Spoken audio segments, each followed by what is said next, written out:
The cartons are held against the working height ceiling by the carton support springs.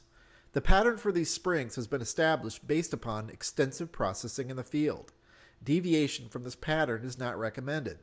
A single broken spring shouldn't seriously impact production, but it should be replaced as soon as practical. To replace the broken spring, remove the spring segment, there are 3, from the mounting rail. You may find it easier to remove by lifting the segment from the top or lowering from the bottom depending on location.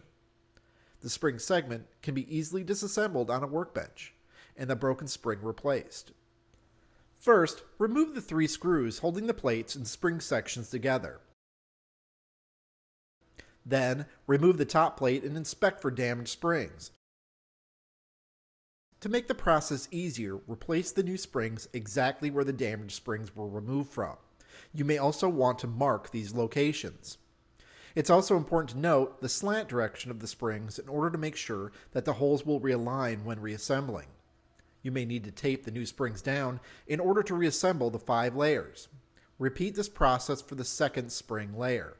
Finally, realign the layers and screw them together in proper order.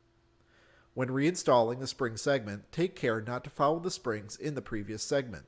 Also, if replacing a spring in the last segment, be sure to use the holes that leave a 1-inch gap in the spring bed. This gap ensures the cartons will be properly closed after gluing.